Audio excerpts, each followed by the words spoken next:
Mes téléspectateurs yu Baol Média Production TV salaamaaleykum ñu ngi leen di nuyu bu baax di leen jaajëfal ci ànd bi ngeen ñun di nuyu nag Sénégal yëpp di nuyu partout dans le monde ñu ngi leen di nuyu di leen jaajëfal bu baax a baax di nuyu nag suñu mbokku internet yi ñu ngi leen di béggee saa su ne di jaajëfal ñëpp jox ñëpp cër. tey seen émission li ma yitteel dañoo seet si ki nga xam ne monsieur Mbaye Ndiaye di doomu Bawal di doomu Njendeen ñu fas yéene seq ak moom waxtaan wi yar jëmale ko ci politique ak yeneen ak yeneen sujet yu bëri ci biir. monsieur Mbaye Ndiaye nekkoon fi nga xam ni moom mooy APR jamono jële mu créé coalition bii di Tawfekh bokk ci ñi nga xam ñoom ñooy xëccoo lii di commune bu Touba Toul nekk ci 96 villages au niveau de région de Thiès tey ji moom lañu fas yéene seqal waxtaan bu am solo jëmale ko ci yitte yi nga xam moom mooy yitte askan wi ñi def rek mooy suñu mbokk internet Baol Média Production yi ni mu leen ko waxee saa su ne ci présentation bi toujours Babacar Diouf ànd ak Alaaji Mbaye ñi nga assistant ki nga xam ne moom mooy Modou ñu ngi koy béggee bu baax a baax moom moo di ko jaajëfal bu baax a baax tey ñu ngi jàkkaarloog suñu gan suñu invité seen émission li ma yitteel monsieur Mbaye Ndiaye dañ koy bàyyi rek mu daal di présenté wu wax moom mooy kan ñu soog a ubbi nag yaatal li nga xam ba tey ji mooy suñu débat li ma yitteel. jërëjëf Babacar ñu ngi leen di gërëm di leen nuyu di leen dalal première question bi nag comme ni nga ko waxee Mbaye Ndiaye acteur politique là au niveau de la commune de Touba Toul maa ngi tudd Mbaye Ndiaye dëkk village yu Njenneen j'ai âge bi j'ai 58 ans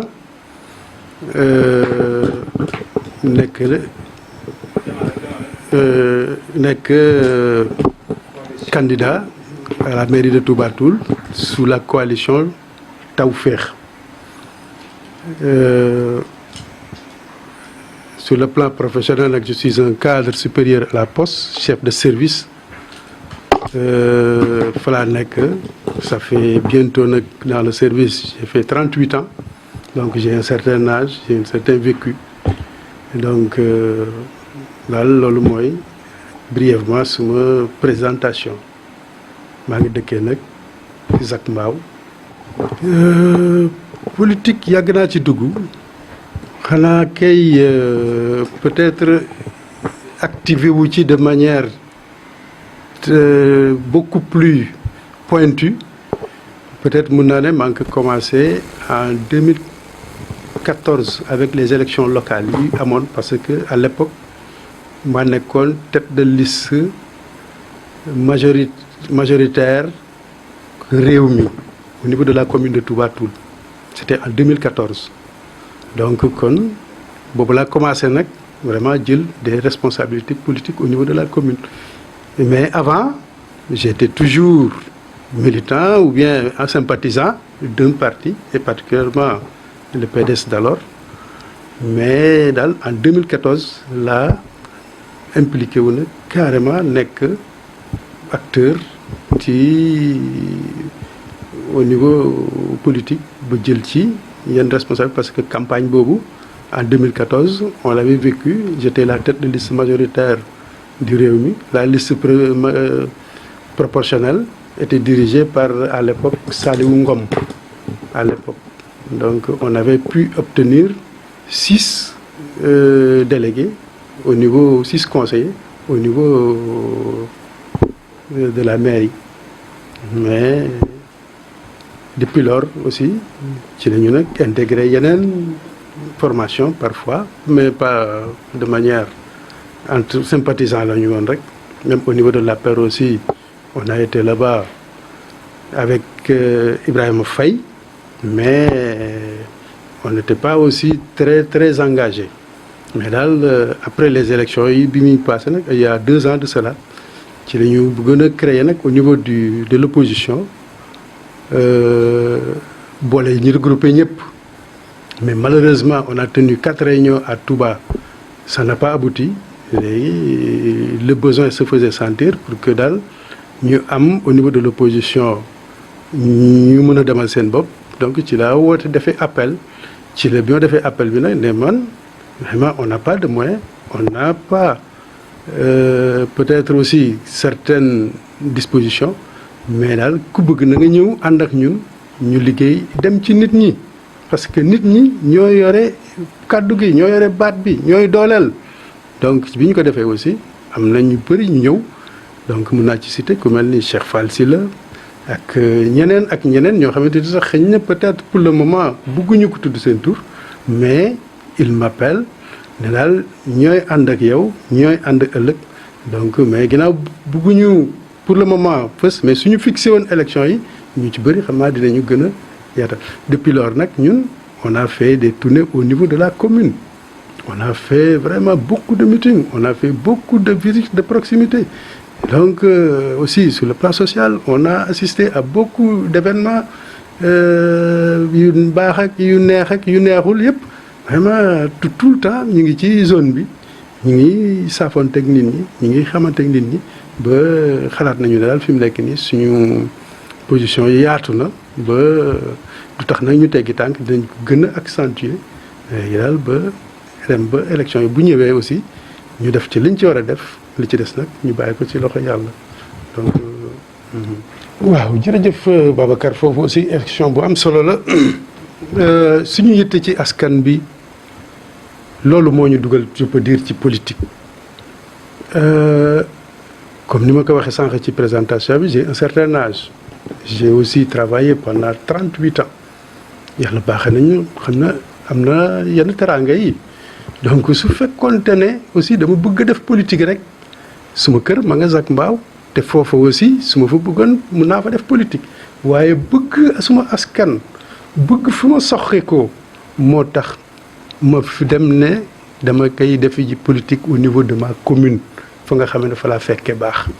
loolu moo ñu ciy dugal loolu moo ñu ci war parce que situation ba ñuy vivre gis nañu ko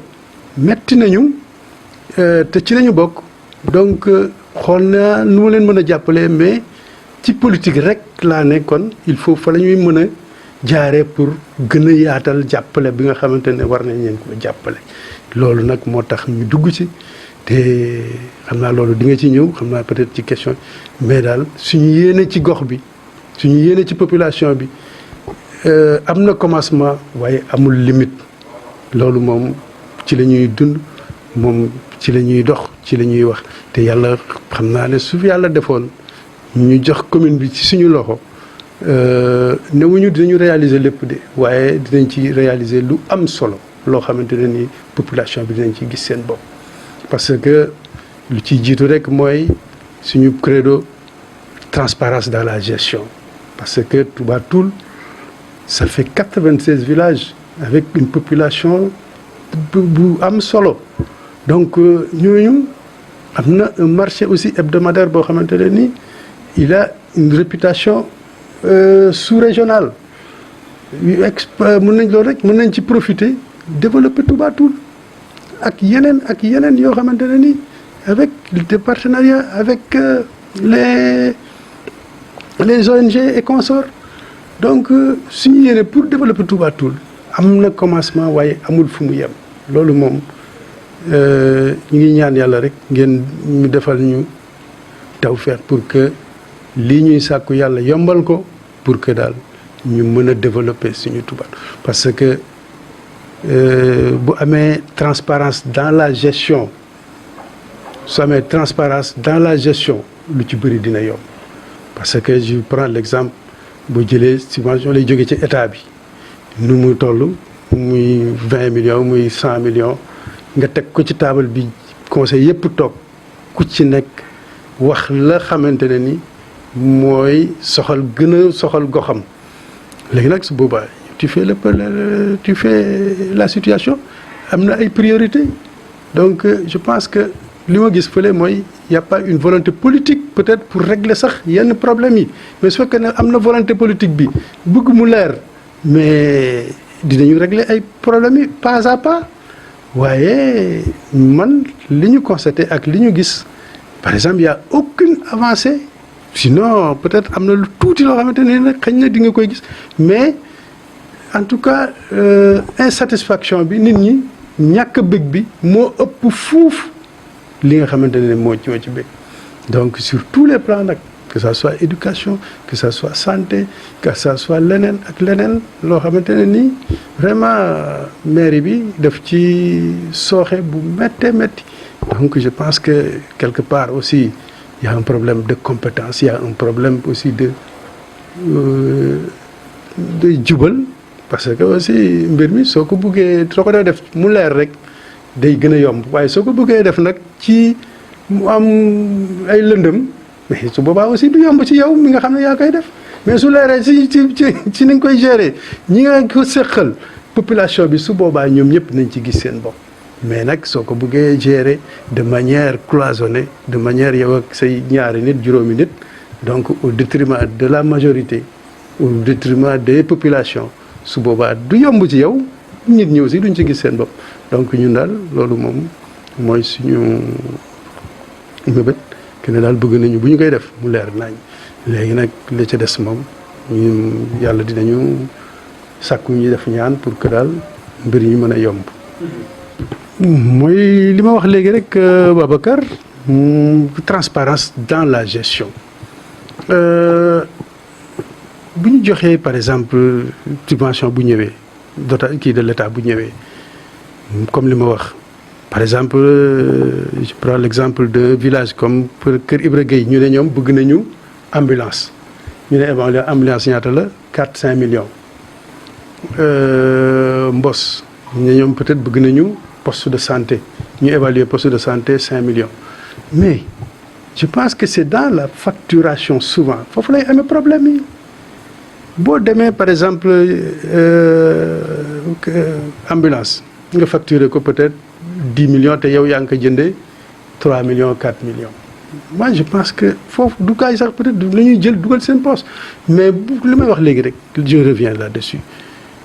gestion bi na am transparence mu leer nañ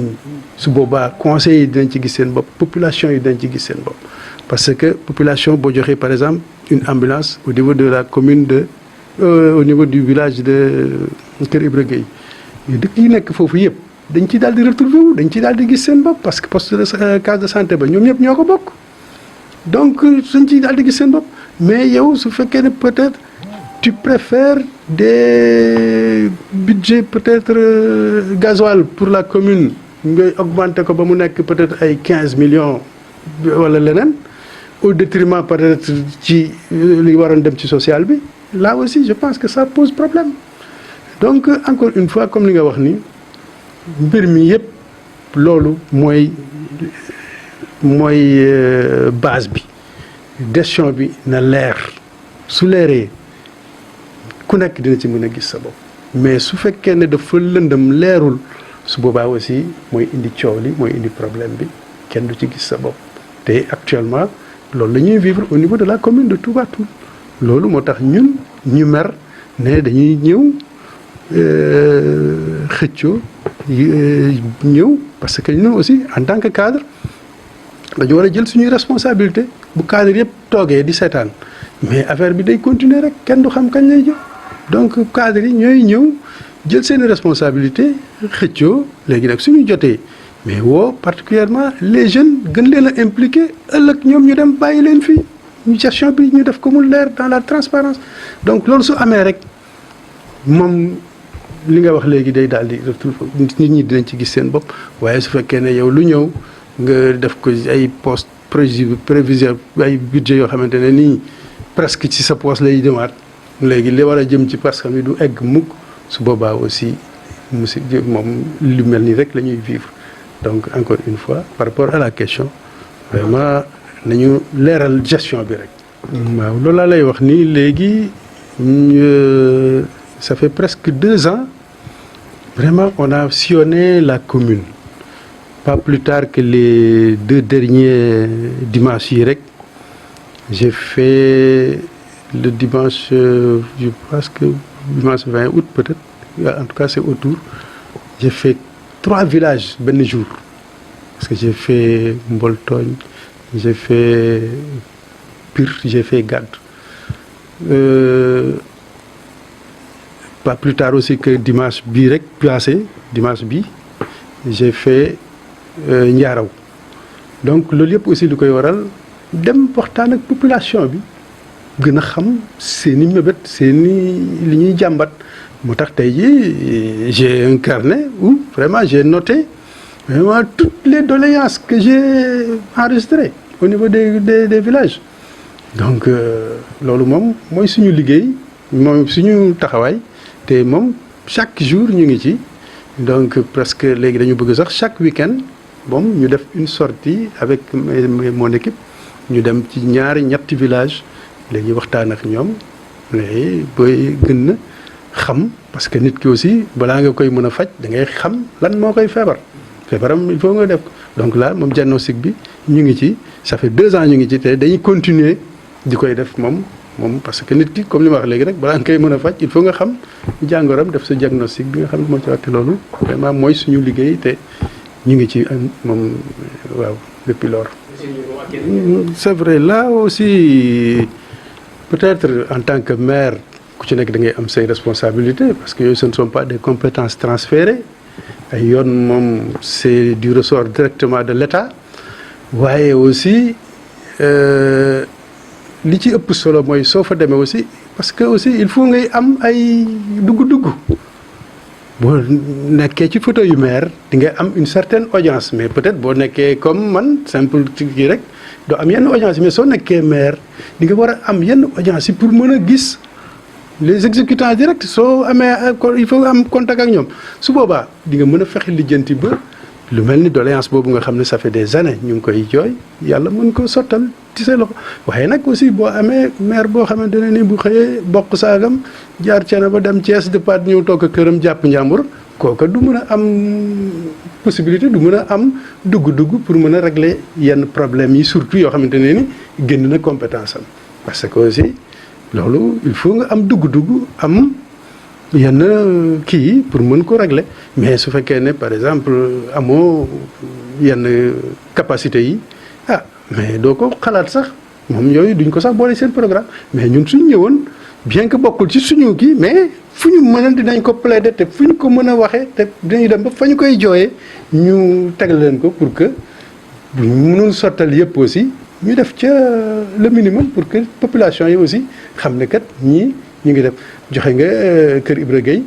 mais moi j'étais l'autre jour à Kër Samba Kane mais trajet boobu aussi vraiment c'est jëm kër Samba Kane jëm Baba Garage vraiment yoon boobu aussi metti na trop yoon aussi vraiment moom en tant que les acteurs politiques war nañu plaider pour que daal ñu régler ko pour que daal ñu gën koo bitumer mun a parce que loolu aussi day yokk développement day parce que loolu yëpp ci développement lay participer waaye su fekkee ne par exemple balaa nga fay dem tu as toutes les peines du monde loolu day manqueel suñu gox mais daal loolu moom li ñu ci war ak la ñu ci mën moom dinañu ko ci def ba mu jeex te yaakaar nañu ne daal suñu ko dee def parce que peut-être amuñu yenn kii mais am na yenn petite réalisation yoo xamante ne nii ñun ñu ngi koy defal peut-être suñu propre village mais ci ay de manière plus ou moins informelle gérer yenn situation yi. waaw loolu gaa moom lépp nag ci doléances yi ma recensé moom gis naa ne courant ci la bokk. Courant je sais que vraiment c'est la doléance principale parce que le taux bi mu duggee Touba Toul c'est très faible par rapport ak yeneen dëkk yi. parce que peut-être sur 96 villages xam naa ne su ko fa 30 amee ca lay yem li ci des yëpp c'est des villages yoo xamante ne amuñu courant donc loolu moom doléance la boo xamante ne foo dem moom dinañ la ko tegal ci table ci le problème de l'eau aussi parce que ñi ci bëri par rapport ak factures yi léegi ñëpp gis nañu ne ñi nga xam ne déjà am nañu ci forage yi ñooñu tey jii ñu ci bëri ñu ngi kaas parce que affaire bi dafa cher kooku mooy problème mu ndox bi problème mu case de santé aussi ñu ci bëri ñu ngi koy kaas donc loolu aussi case de santé yi loolu lu ñu war a mën a gérer au niveau de la commune parce que yooyu c'est des compétences yoo xam ne maire bi moo ko gérer donc j'ai vu même des cases de santé yu ñuy tëj dans un village bu toll ni Gàdd amoon na case de santé buy fonctionnel pour un village bu toll comme moom maire yi ñëw tëj biir case bi peut-être pour des problèmes politiques ah xam nga loolu aussi c'est regrettable pour des problèmes politiques rek waaw ngas aussi donc pour des problèmes politiques jubóo ma ak peut-être ñi koy gérer mu ñëw tëj ko moi je pense que loolu aussi tu portes préjudice à toute une population donc loolu baaxul moi je pense que pour case bi ñi fay nekk ñu ngi foofu mais dinaa leen encadrer même su ma amee différent ak ñenn ci ñoom mais du tax mukk ma jéem ko tëj dinaa leen nu ma leen mën a appuyer dinaa leen jàppale pour que population yi ku ci am les problèmes de soins primaires mën fa dem régler ce problème sinon boo jógee par exemple dëkk bu toll noonu bëgg a dem doxaat 2 kilomètres day metti donc te décentralisation bi pour yombalal nit ñi seen nekkuwaay la donc loolu nag moom boo ko defee sa priorité vraiment c'est peut-être les gens certains peuvent dire que ne c'est des petits détails mais c'est des détails qui ont leur importance dans le vécu des populations donc loolu vraiment ak yeneen donc doléances yi moom bëri na léegi aussi dinaa ñëw sax si peut-être waaw yooyu moom en tout cas pour doléances yi moom bëri na trop mais daal yooyu laa ciy cité rek moom par rapport ak waaw là je pense que aussi il y a certains maires qui sont très véreux suñu commune aussi peut-être problème ba éclaté wugul comme yeneen kii mais il y a beaucoup de problèmes au niveau de la commune de Touba Toul donc particulièrement ni ñuy lotisser parfois parce que aussi nit ñi il faut leur laisser le choix ñoom ñu jël seen initiative bopp au niveau du village léegi nag informer su boobaa à la mairie mais li ñu gis dans la pratique jom lu ci ëppee rek damay dëkk benn village diw bëgg na terrain da bëgg na kër daal di dem directement à la mairie bind demande am joxe ko directement sans même passer parfois par le chef de village donc loolu c'est des pratiques yoo xamante ne baaxul su fekkee dañ ko war a lotiser ñu bëri bëgg nañu centraliser yépp au niveau du chef de village mu recenser ko ñoom ñu xool waxtaan ci seen biir léegi nag doo koy jël des demandes par le biais toujours du chef de village yóbbu ko mu régler ko mu déposer ko conseiller ba su boobaa bu ñu dajee délibéré léegi nag aussi ñuy envoyer aussi sur le terrain des techniciens qualifiés ñoo xamante ne ni peut-être dinañu xam luy problème mu cadastre rek lu ma xamul waaye boo xoolee koo xamante ne ni jàngul nga ne ko demal nattal ma kër fële mu ñëw yor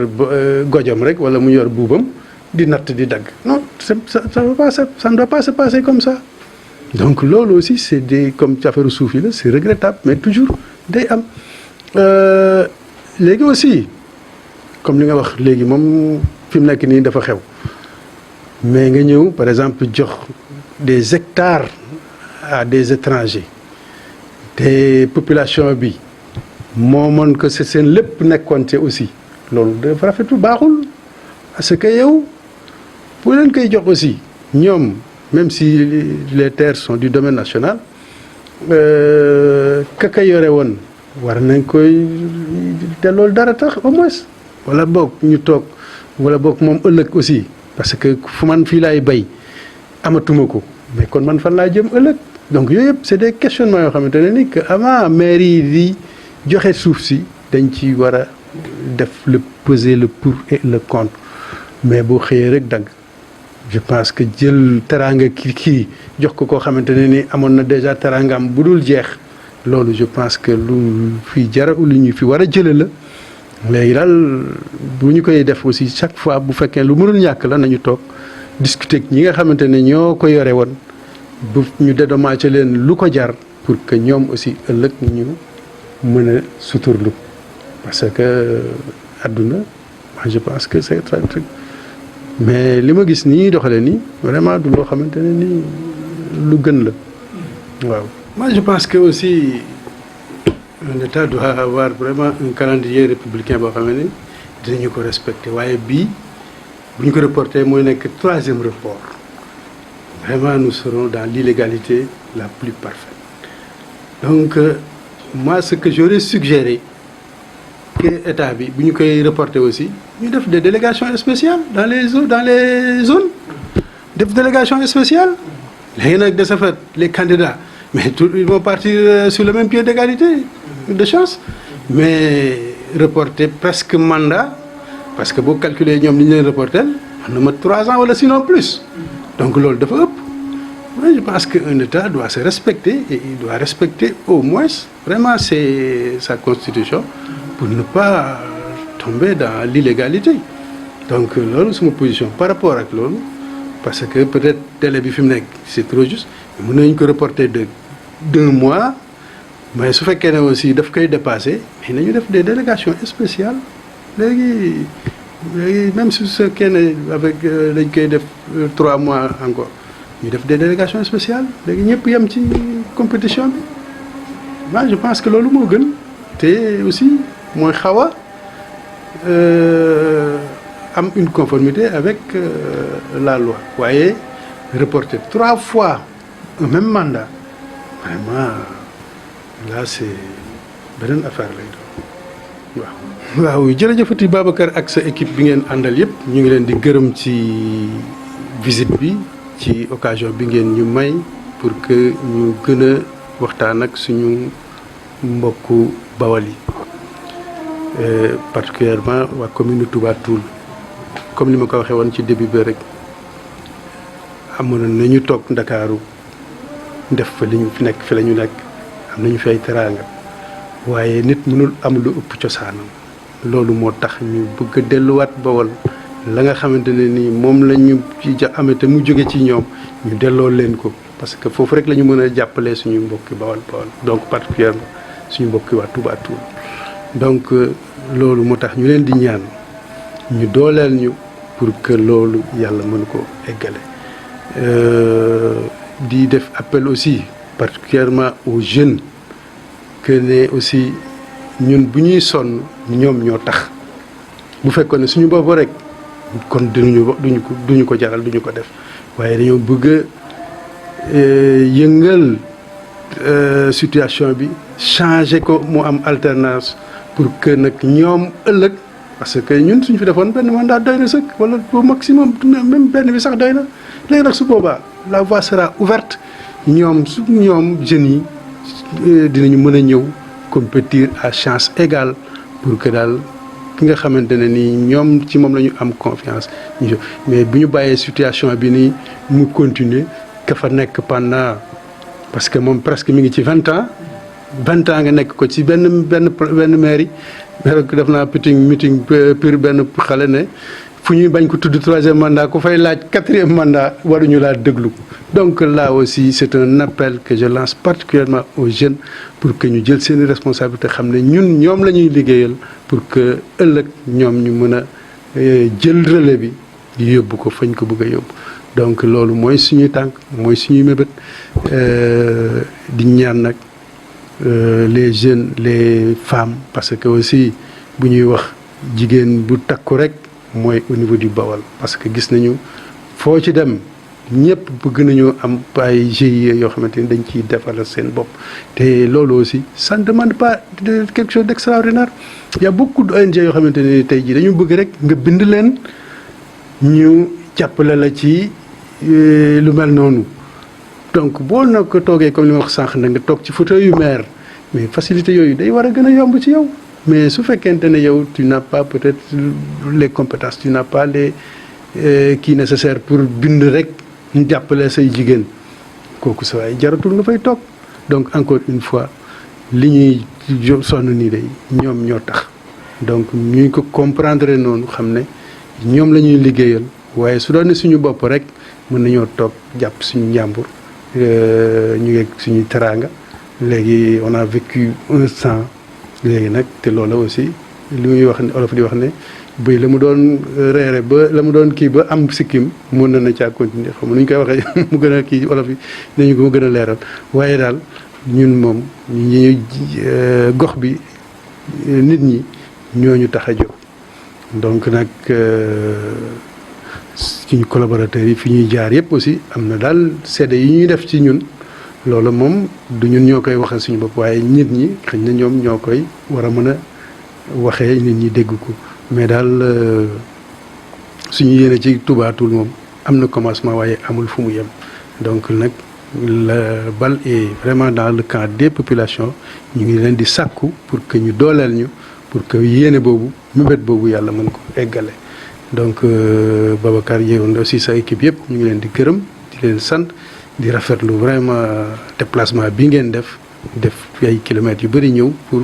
déglu ñu rek ñuy waxtaan ci mbiri Touba Toul loolu moom aussi dañ leen ci gërëm bu ko am commencement waaye amul fu mu yem jërëjëf waaw. chers amis téléspectateurs yu Baol Médias Production TV merci beaucoup yi suivre ngeen waxtaan bi nga xam ni muy seen émission li ma yitteel ñu seqoon ko monsieur Mbaye Ndiaye nekk homme politique bokk ci coalition li nga xam mooy coalition Tawfekh bokk ci candidat yi nga xam ñun ñooy xëccoo lii di commune bu Touba Toul kon ñu ngi koy remercier bu baax a baax di ko jaajëfal ci yaatal gi ak accueil bi nga xam ni defal nañu ko fii nga xam ne bërëb liggéeyukaayam bi ñu ko fekk ñu ngi koy remercier bu baax a baax encore une fois di ko jaajëfal saa su ne merci beaucoup toute l'équipe de Baol Médias Production TV moom maa ngi bëggee saa su ne jaa ngeen jëf présentation Babacar jox leen beneen numéro seen émission li may yitteel ci beneen ndaanaan ak ci beneen diwaan jaa ngeen jëf merci beaucoup yàlla yàlla def jàmm ci réewu Sénégal